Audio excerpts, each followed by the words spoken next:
여러분 안녕하세요. 반갑습니다. 여러분들하고 같이 좋은 멘토 재경관리사과정 원가관리회계를 공부해보게 된 김태형 선생님입니다. 자, 원가관리회계 처음 공부하시는 분들도 있고 조금 공부하셨던 분들도 있으실 텐데요. 상관없습니다. 처음 공부하신다라고 보고 접근할 거고요. 수업 끝날 때는 모두가 만족할 수 있도록 최선을 다하겠습니다. 파이팅이고요. 본 수업에 앞서서 오늘은 원가관리회계가 어떤 특징을 가지고 있는지 오리엔테이션을 잠깐 해보도록 하겠습니다. 자, 집에다 한번 비유를 해볼게요. 우리 원가관리회계 공부하시기 전에 재무회계를 공부를 회계원리 수준이든 아니면 재경관리사 시험에 어느 정도 대비할 수 있는 수준이든지 간에 조금 하고 오셨을 텐데요. 재무회계부터 한번 집을 가지고 비유를 해볼게요. 재무회계는 집으로 따지면 이런 집이에요. 유행 잘 타지 않고 돌로 지은 튼튼한 집이고 한번 지어놓으면 수백 년을 갈 수 있고, 집으로 따지면 이런 집이 우리 회계학에선 재무회계라고 하는 거예요. 공부할 때 처음에 묵묵하게 기초를 다져가면서 약간 무식하게 공부를 해야 되고요.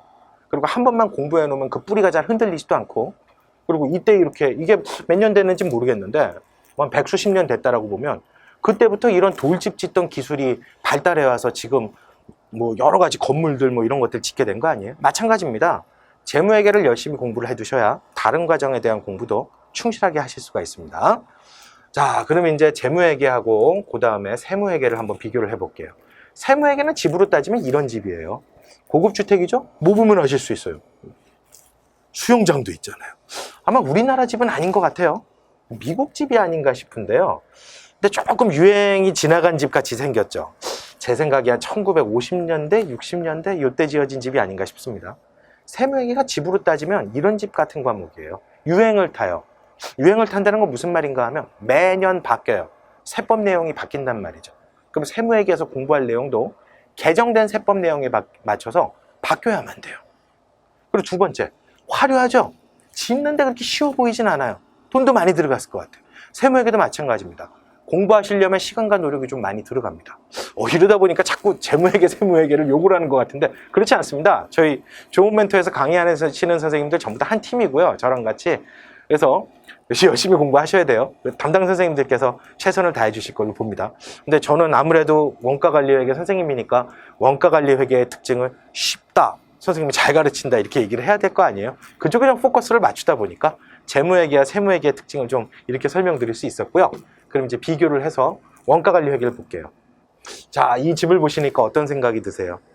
튼튼해 보이고 한번 지어놓으면 오래 갈 것 같기는 한데 처음 해보셨던 재무회계에서 비유 들었던 집같이 막 짓는데 어려워 보이지도 않고 세무회계처럼 막 화려해 보이지도 않고 대신에 예쁘고, 그렇죠? 맞습니다. 원가관리회계가 이 집 같은 과목입니다. 자, 이게 무슨 뜻이냐? 원가관리회계의 특징은 이제 글로 좀 바꿔서 조금 전에 보셨던 집을 연상시키면서 한번 보세요. 자, 원가관리회계의 공통적인 특징이 있습니다. 이건 저하고 공부를 하셔도 마찬가지고요. 다른 선생님하고 공부하셔도 마찬가지인데요. 처음 배울 때 양도, 복습할 양도 상대적으로 훨씬 더 적어요. 재무회계나 세무회계보다 훨씬 적은 양만 가지고 공부하실 수가 있다는 얘기예요. 두 번째, 문제가 거의 개발이 끝났어요. 그래서 정형화되어 있기 때문에 한 번만 공부하면 복습량도 적고요. 그만큼 득점하기도 상당히 쉽습니다. 그리고 하나 더 굉장히 중요한 부분이 있어요. 기대하고 보셔야 돼요. 조금 쪽팔리긴 한데 사실이니까. 저랑 같이 공부하시면 훨씬 더 쉽고 재미있게 공부를 하실 수가 있을 겁니다. 물론 원가관리회계가 기본적으로 제조업을 가정한 상태에서 내용이 진행되기 때문에 공장에서 이루어지는 일이잖아요.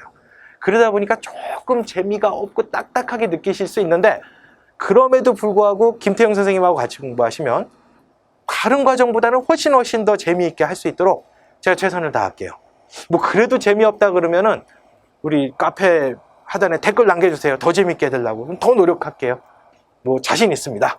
그리고 여러분들 같이 해주실 것을 믿으니까요. 더욱 힘을 내가지고 한번 진행을 해보도록 하겠습니다. 자, 그럼 이제 본래 수업에 앞서서 오늘 오리엔테이션의 마지막인데요. 원가관리회계 시간에 무엇을 배우는지에 대해서 한번 알아보겠습니다. 이 원가관리회계가 두 개가 합쳐져 있는 거거든요. 원가회계하고 관리회계가 합쳐져 있는 거예요. 그래서 원가회계하고 관리회계 나눠서 볼게요. 원가회계라는 건 이거 공부하는 겁니다. 제품원가 계산 공부하는 겁니다. 제품원가 계산이 뭡니까? 어디에서 만든 거예요? 이 그림 한번 보세요. 이거 어디예요? 공장이죠? 공장에서 만든 제품의 원가가 얼마냐? 그 제품 만드는데 코스트가 얼마나 들어갔느냐? 그거 계산하는 방법 공부하는 부분이 원가 회계예요. 제품 원가 계산 공부한다고요. 이게 회계 분류에 따르면 재무회계 일부입니다. 재무상태표에 들어갈 재고자산 금액하고요. 손익계산서에 들어갈 매출원가 금액을 산정하는 쪽에 포커스를 맞춘 부분이 이 원가 회계예요. 그럼 원가 관리 회계에서 선생님이 지금 원가 회계는 설명했어요. 그럼 이제 뭐에 대한 설명만 하면 돼요? 관리 회계에 대한 설명만 하면 되죠. 보십시다. 자, 관리 회계의 내용을 한 줄로 얘기하면요. 매니저에게 컨설팅하는 부분이다. 이렇게 얘기하실 수 있어요. 이게 무슨 얘기입니까? 이 매니지먼트, 이게 누구예요? 경영자 얘기하는 거죠. 경영자가 그때그때 필요로 하는 내용이 있으면 필요한 시점에 그 정보를 던져주는 회계가 관리회계라고 하는 겁니다. 분야 한번 나눠볼게요. 예산과 관련된 정보도 줄 수 있어야 되죠. 자, 여기서 하나 조금 주목해서 보실 게 있어요. 회계기 때문에 다 숫자, 즉 돈으로 표시할 수 있는 부분만 관리회계 담당자가 정보를 줄 수 있는 거예요. 예산, 돈이죠. 그렇죠? 두 번째, 이걸 해야 될까 저걸 해야 될까, 회사의 존폐하고도 관련되어 있을 수 있는 굉장히 중요한 의사결정들이 많이 있을 수 있어요. 그때마다 최적의 의사결정 대안을 제공해주는 그와 같은 회계가 의사결정 회계입니다. 이 자료를 주는 것도 관리회계 분야의 일부란 말이죠. 그럼 마지막으로 제가 잠깐 좀 밖으로 빠질게요. 성과평가예요. 예산 짠 대로 제대로 의사결정을 해서 누가 더 성과가 높은지, 성과가 작은 사람도 있고 성과가 많은 사람도 있고 성과가 작은 팀도 있고 많은 팀도 있을 거 아니에요. 여기에 대한 회계 정보를 던져주는 부분이 역시 관리회계의 맨 마지막 테마다. 이렇게 보실 수 있어요. 어느 테마에 정보를 주는 게 관리회계라고요? 예산, 의사결정, 성과평가, 이 3대 테마에 필요한 정보를 그때그때 던져주는 회계가 관리회계입니다. 짠, 관리회계란 말이죠. 그래서 이 두 개를 합해서 뭐라 그래요? 원가관리회계라고 해요. 회계 원리를 공부를 하셨을 겁니다. 아, 참, 재무회계까지 통달하실 필요는 없지만 회계 원리 정도는 공부를 하고 들어오셔야 원가관리회계를 제대로 공부하실 수 있어요. 그래서 회계 원리에서도 공부를 이미 하셨겠지만 말이에요. 이 원가회계는 재무회계 파트고 아까 말씀드렸듯이 이 관리회계는 말 그대로 관리회계라서 전혀 다른 분야인데 왜 이 두 개를 합해가지고선 같이 공부를 하느냐? 이유는 간단합니다. 이 원가회계에서 습득한 정보를 가져다가 이 관리회계에서 활용을 해요.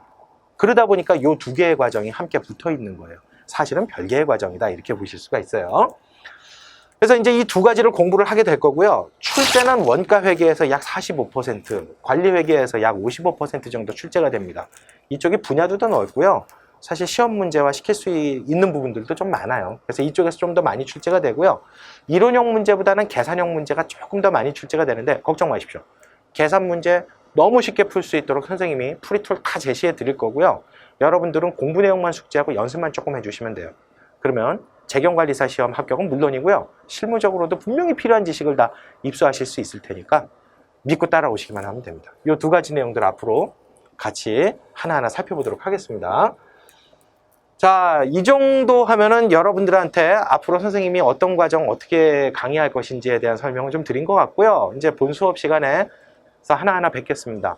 보통 한 강좌는 한 5개에서 7개 사이에 패러그래프 또는 뭐 클립으로 좀 나눠가지고선 강의를 하려고 하고요. 너무 길면 지루하니까요. 그리고 저희 좋은 멘토의 특징, 저희들 심혈을 기울인 기본 강의 여러분들하고 함께 저희들이 어떤 비용도 받지 않고 강의 나누고요. 그 다음에 모바일에 최적화된 강의를 만들기 위해서 지금도 노력하고 있지만 앞으로 더 노력을 할 겁니다. 본 강의 들어보시면 아시게 될 거예요. 자, 수고 많이 하셨고요. 본 강의 시간에 뵙겠습니다. 파이팅입니다. 수고 많이 하셨습니다.